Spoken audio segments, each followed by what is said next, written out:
Spiritual Gumbo, the New Earth. In today's lesson, we're going to talk about how this Earth, this new one, and we're just going to imagine that the Earth we live on is more like the one to the bottom right and not the one to the top right. And that this new Earth is coming to an end sooner than later. Just know that it's sooner than later. Don't hope for it. Just know it. So having said that, we're going to pick up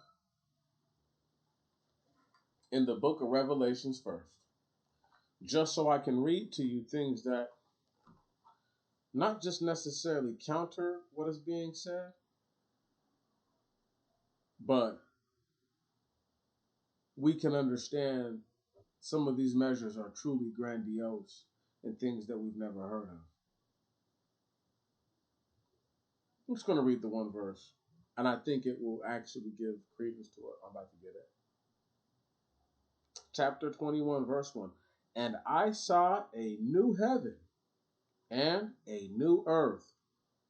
For the first heaven and the first earth were passed away, and there was no more sea, meaning that the earth was one whole piece again, right? So, let me go ahead and read something to y'all. You tell me what you think. And this is the book of Enoch, chapter 90. And we're at the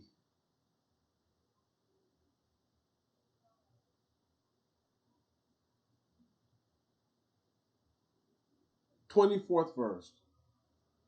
24, 2-4. And it reads like this.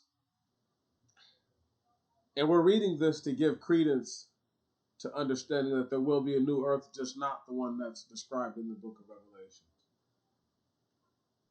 And the judgment was held first over the stars, those being the angels, and they were judged and found guilty, and went to the place of condemnation, and they were cast into an abyss, full of fire and flaming, and full of pillars of fire.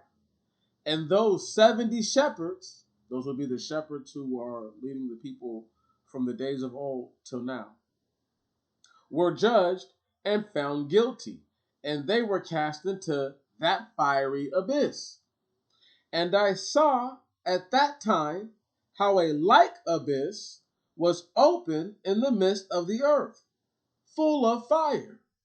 And they brought those blinded sheep, and they were all judged and found guilty and cast into this fiery abyss, and they burned.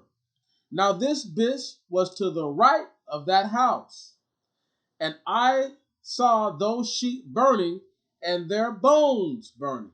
Now the right of that house being the earth.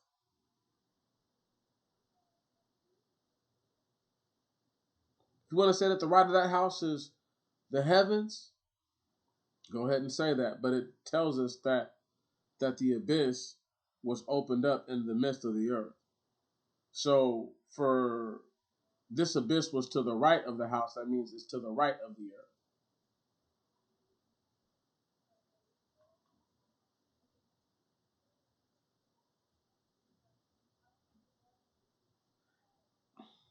Meaning that this abyss is probably going to be in the east. And I saw those sheep burning and their bones burning. Verse 28. And I stood up till they folded up that house and carried off all the pillars and all the beams and ornaments of that house were at the same time folded up with it, and they carried it off and laid it in a place in the south of the land. And I saw till the Lord of the sheep brought a new house together, and a new house greater and loftier than that first, and set it up in the place of the first, which had been folded up. All its pillars were new, and its ornaments were new, and larger than those of the first. The old one which he had taken away, and all the sheep were within it. Stop right there. Now, I know this is going to sound crazy, but this would be indicative of the people getting out this land, going to the east, to the promised land, an abyss opening up in the land that's to be promised, swallowing them up, and then a new earth being brought up from that earth being brought away. Come on, can you hear me? So that means that each land, each mass of land, is on different pillars. So when the earth was separated, all the pillars of the earth, meaning that there's more than four of them, there's multiple pillars, corners of the earth being the whole space of the earth, not the land, does not indicate how big the earth. The corners of the earth indicate the actual space of the earth, like edge to edge with all the water. But the house, meaning that the dry land that is also on the earth, because you have to understand that the earth was covered in water, right? And in order for dry land to be saw, the Most High God had to use the power of his voice to, obviously, the command to all the angels to do all the work, but to get them to do exactly what he wanted them to do. The command of his voice is what made that to happen. So the earth naturally is covered in water. You must understand this. And these pillars are everywhere. This is why one place can have an earthquake and another place cannot. If tectonic plates were as real as they say, any place that lived on the same latitudinal line or longitudinal line would technically, hypothetically, be able to feel those earthquakes or those reverberations based on how large they say tectonic plates are. Because this does not take place, the idea is that there are pillars or something holding up the earth, like there's something that holds up all buildings, makes most sense. And this part of the earth, this new earth, is a specific piece of the earth that is being taken away. Let's go ahead and keep reading. And I saw to the Lord of sheep brought a new house, greater and loftier than that first, and set it up in the place of the first, which had been folded up. All its pillars were new, and its ornaments were new, and larger than those of the first. The old one which he had taken away, and all the sheep were within it. And I saw all the sheep which had been left. And so listen. Y'all hear how the first earth is burning, the first abyss, that piece of the land in the mid, get what I'm saying? That piece of the land is taken away to the southland, wherever that's at. We can assume that's off the earth. We can assume that that's somewhere on the earth, literally at another junction. I'm not going to get too carried away with that. No, I will get carried away for half a second. If it is the south, what we consider the south, that's one of the colder regions of the earth where a fire is going to be burning. Almost, I mean, maybe not, because who knows what's going to happen when the Most High God comes back and that changes all things on the earth. But having said that, the original circuit of the earth was not as large as people think it is. So it's only believable that all these things, how shall you say, will eventually get back to what they used to be. But the first house with the sheep that are being burnt up, their bodies and their bones being burnt, will be taken away.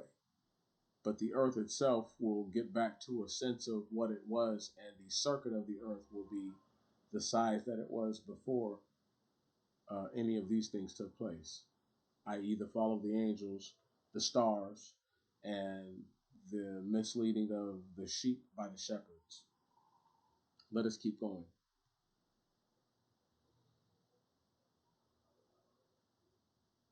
And I saw, verse 30, and I saw all the sheep which had been left, and all the beasts on the earth, and all the birds of the heaven, falling down and doing homage to those sheep, and making petition and obeying them in everything. I'm going to stop right there. I'm going to stop right there. I'm going to go to chapter 72 of the book of Enoch, and I'm going to read the very beginning of the book 3 of astronomy and listen to what it says. Verse 1. The book of the courses of the luminaries of heaven, the relations of each according to their classes, their dominion, and their seasons, according to their names and places of origin, and according to their months, which Uriel, the holy angel, who was with me, who is their guide, showed me. And he showed me all their laws, exactly as they are, and how it is to regard to all the years of the world, and unto eternity, till the new creation is accomplished, which dureth till eternity. So, stop right there. It's telling us right now, there's two ways you can read this last part. How I read it is like this. It says, till the new creation is accomplished, which dureth till eternity.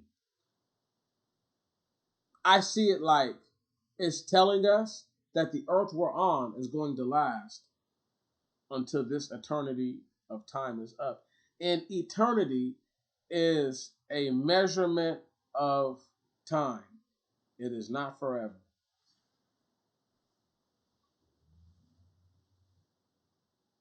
I don't know if it's 12,000 years or 14,000 years or 10,000 years, but an eternity is a measurement of time.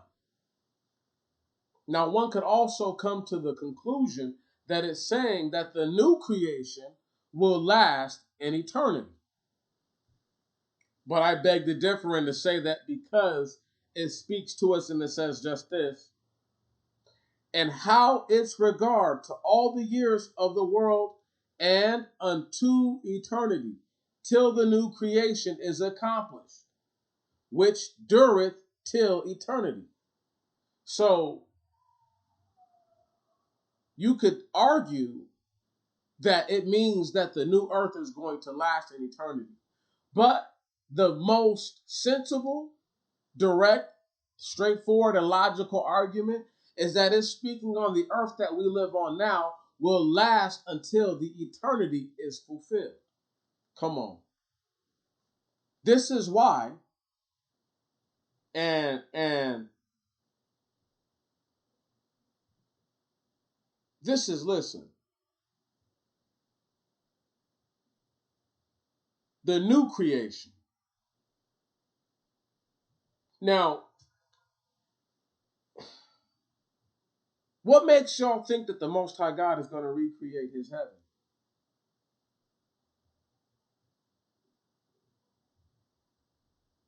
What? Like, what makes people believe that? Let me read something to you so that way y'all understand. You can fit a round peg into a square hole and a square peg into a round hole. It's just, it always looks funny. So let me read this to you. Just so that way we all understand. And this is the first law of the luminaries. The luminary, the sun, has its rising in the eastern portals of heaven, and its setting in the western portals of heaven. And I saw 6 portals in which the sun rises, and 6 portals in which the sun sets.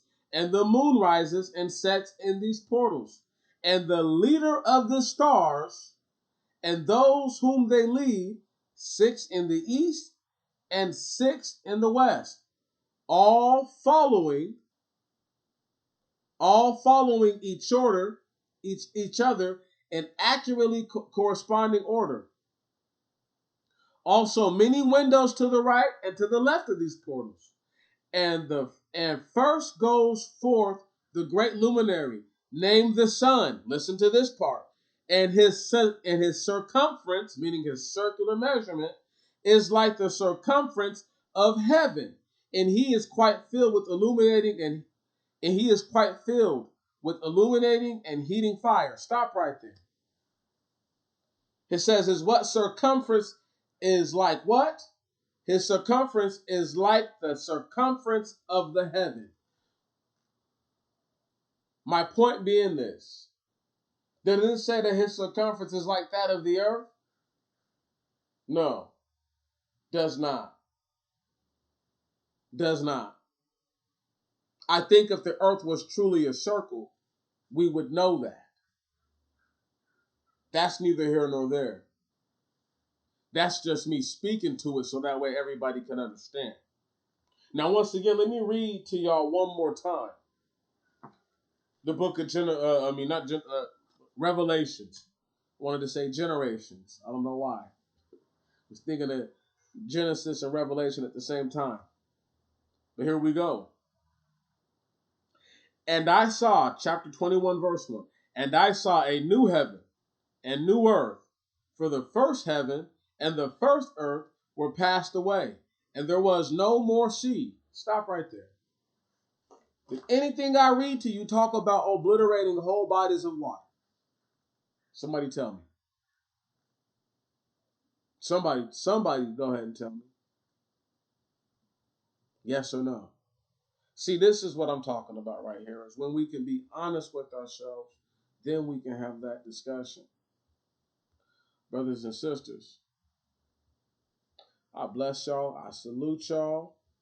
It has been another wonderful session. Spiritual Gumbo.